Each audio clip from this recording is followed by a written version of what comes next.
যথাযথ অগ্রগতি পাই নাই বিদায়ী আমাদেরকে মাঠে দাঁড়াতে হয়েছে। জাতীয় নাগরিক পার্টির রাজনৈতিক কমিটমেন্ট হচ্ছে এটা, তাদের পাশে দাঁড়িয়েই তাদের রাজনীতি করবে। সমানভাবে গুরুত্বপূর্ণ হচ্ছে আপনাদের শিক্ষকদের অধিকার নিয়ে আমাদের কথা বলা। 5 আগস্টে ছাত্র জনতা রক্ত দিয়ে একটি গণঅভ্যুত্থানের সরকার তৈরি করেছে। এই সরকার নিজের উদ্যোগে, নিজের দায়ে, নিজের চেষ্টায় এই শিক্ষকদের দুঃখ কষ্ট বুঝে নিজেরা সবগুলো সমস্যা সমাধান করবে। কিন্তু 10 মাস অতিবাহিত হয়েছে। আমরা দেখেছি বিগত স্বৈরাচারী আমলে যে সমস্ত কালো আইন করে, যে সমস্ত বিভিন্ন আইন করে খুঁটিনাটি বিষয়ে শিক্ষকদেরকে দমিয়ে রাখার চেষ্টা করা হয়েছে। বর্তমান স্বৈরাচারী সরকারের বিভিন্ন আমলারা, আগের স্বৈরাচারী সরকারের বিভিন্ন আমলারা বর্তমান সরকারের এই আকাঙ্ক্ষার মধ্য দিয়েও সেই আইনগুলো পরিবর্তন করতে পারেন নাই। আমরা এই জন্য আবার বলি, আপনারা খুব ভালো সিদ্ধান্ত নিয়েছেন।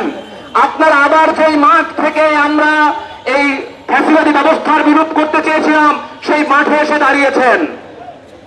আমরা জানি আপনাদের প্রায় 50,000 শিক্ষক রয়েছে, যাদের 2020-এর একটি আইনের কারণে আপনাদের বিভিন্ন বেতন ভাতা এবং অবসর পরবর্তী সময়ে যে ধরনের জটিলতার মধ্যে পড়তে হয়। আপনাদের মধ্যে এমন অনেক শিক্ষক রয়েছেন যারা অবসরে গিয়ে চিকিৎসা করাতে পারছেন না এই আইনি জটিলতার কারণে। এমন অনেক শিক্ষক রয়েছেন যিনি মারা যাচ্ছেন, কিন্তু তার বেতন জটিলতা তৈরি হয়েছে। আমরা চেষ্টা করেছি মন্ত্রণালয়ের বিভিন্ন দপ্তরে গিয়ে তাদের উপলব্ধি করানোর জন্য যে তারা যেন শিক্ষকদের বিষয়গুলোকে আলাদাভাবে বিবেচনা করে সহমর্মিতার দৃষ্টিতে দেখে। কিন্তু আমরা টানা 7মবারের মতো বেস্ট টিস্যু পেপার ব্র্যান্ড হিসেবে স্বীকৃতি পেয়েছে বসুন্ধরা টিস্যু। যথাযথ অগ্রগতি পাই নাই বিদায়ী আমাদেরকে মাঠে দাঁড়াতে হয়েছে।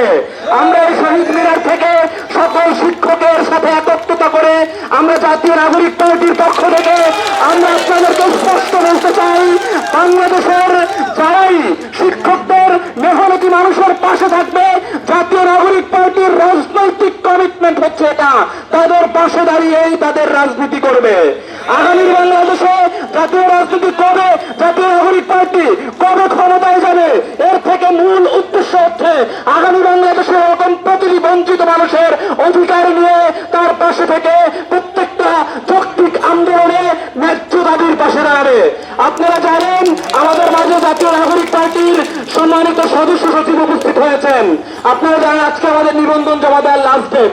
কিন্তু আমরা মনে করেছি আমাদের রাজনৈতিক কার্যক্রম যতটা গুরুত্বপূর্ণ, সমানভাবে গুরুত্বপূর্ণ হচ্ছে আপনাদের শিক্ষকদের অধিকার নিয়ে আমাদের কথা বলা। আমরা বলতে চাই শুধু আপনারা না, প্রাথমিক বিদ্যালয়ের অন্যান্য শিক্ষকরা রয়েছেন যারাও নানাভাবে বঞ্চিত রয়েছেন, মাধ্যমিক বিদ্যালয়ের শিক্ষকরা রয়েছেন যারাও বঞ্চিত রয়েছেন, বিশ্ববিদ্যালয়ে অনার্স কলেজের জাতীয় বিশ্ববিদ্যালয়ের অধীনে অনেক শিক্ষকরা বঞ্চিত রয়েছেন। আমরা সরকারকে স্পষ্ট হুঁশিয়ারি দিয়ে বলতে চাই, আপনারা শিক্ষকদের সমস্যাগুলো অতি দ্রুত সময়ের মধ্যে আন্তরিকভাবে বিবেচনা করবেন। যদি আন্তরিকভাবে সরকার আমাদের এই শিক্ষকদের মেহনতি মানুষের দাবিগুলো বিবেচনা না করেন, আমরা সকল শ্রেণীর শিক্ষকদের একসাথে নিয়ে এই শহীদ মিনার থেকে আমরা এই ব্যবস্থার বিরুদ্ধে আমরা একসাথে আন্দোলন ঘোষণা করব।